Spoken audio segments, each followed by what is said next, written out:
Bonjour à tous, dans cette vidéo on va voir les bases du langage Python. Donc là, qu'est-ce que c'est que le langage Python? Le langage Python, c'est un langage informatique donc qui permet d'écrire des programmes informatiques. Il y en a d'autres, il y a le C++, il y a le Java, le C Sharp, il y a aussi des langages plus pour le web comme l'HTML, etc. Bon. Donc nous, on va voir le Python. Le Python, c'est un langage dont la syntaxe est plus simple que certains autres langages. Euh, donc là, on va voir les bases. Première chose, comme dans tous les langages informatiques, pour pouvoir manipuler des données, on a besoin de ce qu'on appelle des variables. Donc là, qu'est-ce qu'on voit à l'écran? On voit ce qu'on appelle un IDE, c'est-à-dire un éditeur de code, on va dire, qui permet donc d'écrire du code Python dans un fichier et ensuite d'exécuter ce code. Donc là, j'ai ouvert l'éditeur de code qui s'appelle Piso. Donc, j'ai créé un fichier qui s'appelle basepython.py. Le .py, c'est l'extension de fichier qui est relatif au fichier de code Python. Donc là, première chose. Donc là, pour l'instant, il n'y a rien d'écrit dans le fichier. Donc là, à droite, c'est les résultats du programme. Vous voyez, quand je fais exécuter, démarrer le script, là, il n'y a rien d'écrit, donc il va rien se passer du tout. Donc, vous voyez, donc là, en gros, il a exécuté, mais il n'y a rien à exécuter parce que j'ai pas encore écrit de code. Donc là, première chose, par exemple, si je veux afficher du texte. Donc pour afficher du texte, la commande c'est print. Donc après, je mets quoi? Print, j'ouvre ma parenthèse et alors après, je peux afficher différentes choses. Je peux afficher ce qu'on appelle une chaîne de caractères. Pour ouvrir une chaîne de caractères, j'ouvre des guillemets, donc là, et après je mets du texte. Donc bonjour, voilà. Et donc là, ça me fait une ligne de code. Donc allons-y. Donc je fais exécuter, démarrer le script. Là, vous voyez, running script. Donc là, ça donne le chemin du fichier qui est exécuté. Et là, vous voyez la sortie bonjour. J'ai affiché bonjour. Donc les lignes comme ça se font, donc les instructions, on dit. Une instruction, c'est une ligne de code, c'est un ordre, d'accord? Là, l'ordre, c'est print bonjour, c'est afficher bonjour. Donc, d'ailleurs, on peut commenter le code. Si je veux commenter, je peux faire comme ça, avec deux dièses, et je mets affiche bonjour. Ça s'appelle un commentaire. Les commentaires, c'est juste pour les développeurs, pour ceux qui écrivent du code. Ça ne sert pas, ça ne sera pas exécuté par, enfin c'est pas exécuté, c'est juste du texte pour aider à comprendre, d'accord?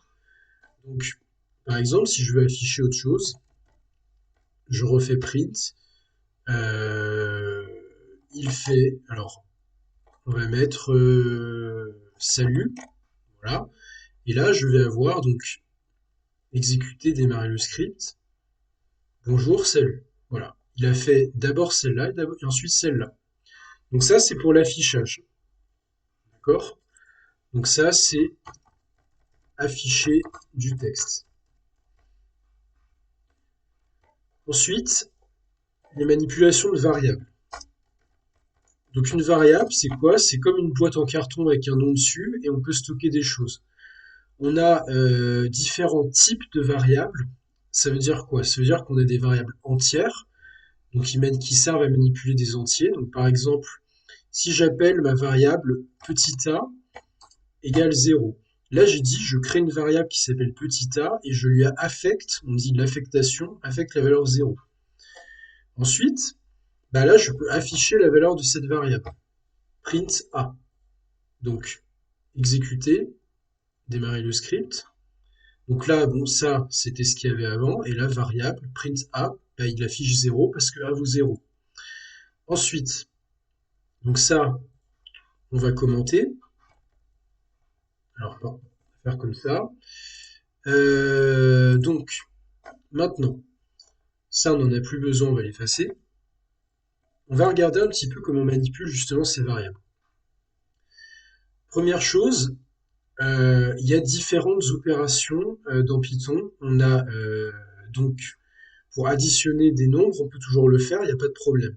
Là, je peux même faire directement dans le shell. Donc le shell, c'est la fenêtre qui est ici.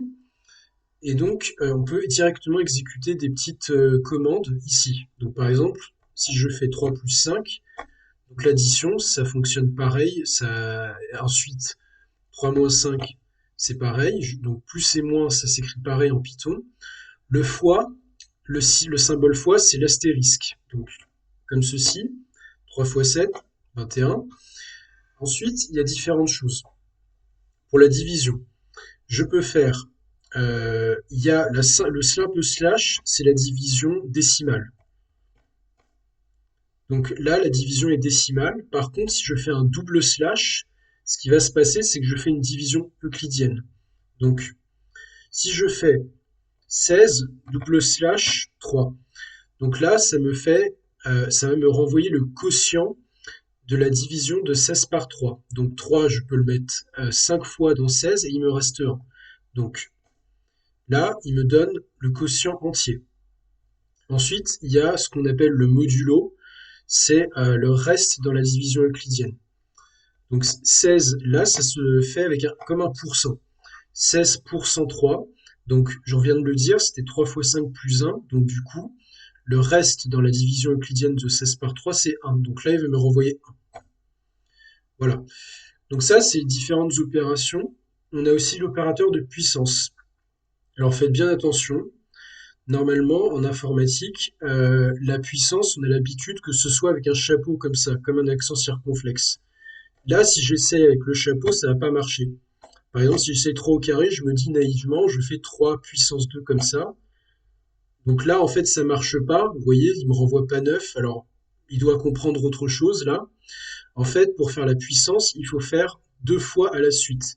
Donc c'est 3 comme deux symboles fois, et en fait, ça, c'est le symbole puissance en Python. Vous voyez, donc là, 3 puissance 2, ça fait 9. D'accord? Donc, voilà les différents opérateurs qu'on a en Python. Ensuite, donc, revenons à notre variable. Donc, on va créer une autre variable, b égale 5, c égale 4. Et donc, mettons, par exemple, je crée une variable d, et je veux qu'elle soit égale à b plus c. B et c ont déjà été créés avant. Donc là, je veux par exemple afficher D. Donc, je fais print D. Qu'est-ce que ça a renvoyé? Bah, comme B vaut actuellement 5 et C vaut actuellement 4, bah donc D va valoir 5 plus 4 va valoir 9. Donc print D, il va me renvoyer 9. Je vérifie. Il me renvoie bien 9. D'accord? Donc, ensuite, on a différentes choses. On a ce qu'on appelle l'incrémentation et la décrémentation. Donc, l'incrémentation, qu'est-ce que c'est? Alors, déjà, je l'écris. L'incrémentation, c'est augmenter la valeur d'une variable de 1. Donc, on a différentes façons de l'écrire.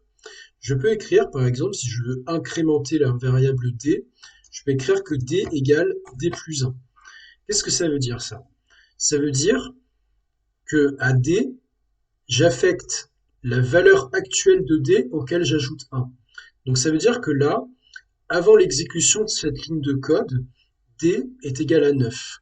Donc là, je suis en train de dire nouvelle valeur de d est égale à ancienne valeur de d plus 1. Donc 9 plus 1, je trouve 10. Ce égal, c'est vraiment un égal d'affectation. C'est qu'on écrase la valeur de la variable. Ça ne veut pas dire que c'est un égal mathématique, d'accord? Donc, si je fais print d, cette fois-ci, je vais obtenir donc eh bien 10. Là, ce 9-là se rapporte à cette instruction-là. Ensuite, il y a l'incrémentation qui se fait, et donc la nouvelle valeur de d fait 10. Voilà l'incrémentation. Ensuite, on a la décrémentation. Donc, décrémentation, c'est le contraire. C'est je vais retirer 1 à la variable. Donc, par exemple, c là, il vaut 4 actuellement. Si je veux décrémenter, je vais écrire c égale c moins 1. Nouvelle valeur de c égale valeur de c actuelle moins 1. Donc, si j'affiche C, Donc, par exemple, il y a une syntaxe qui permet d'écrire ça. C égale, virgule, et après je mets la valeur de C. Voilà la syntaxe. Là, comme ça, je vais bien voir avec ce print que C égale, et là, il va me mettre la valeur. Donc, vous voyez, C égale 3. OK? Donc, c'est normal parce que C valait 4, je l'ai décrémenté. Alors ensuite, on a d'autres façons de modifier la variable. Modifications diverses. Donc, du coup, là, imaginons par exemple que je veux doubler la valeur de D. Donc, si je veux doubler la valeur de D, c'est la valeur de D actuelle que je multiplie par 2. Donc, C égale 2 fois C. Nouvelle valeur de C, c'est l'ancienne valeur de C fois 2. Donc, maintenant, je peux recopier les lignes de code. Hop. Et là, donc, qu'est-ce que je vais avoir? Donc, si C là actuellement il vaut 3, bah, donc là maintenant il va avoir 6. Donc, démarrer le script. Vous voyez, C égale 6. Donc, voilà. Ça, on va dire, c'est pour les modifications de base en termes de variables. Maintenant, on a d'autres choses qu'on peut mettre, mais pour cette vidéo, on va se contenter de ça. Dans une autre vidéo, je vous parlerai des boucles, des instructions conditionnelles et des listes.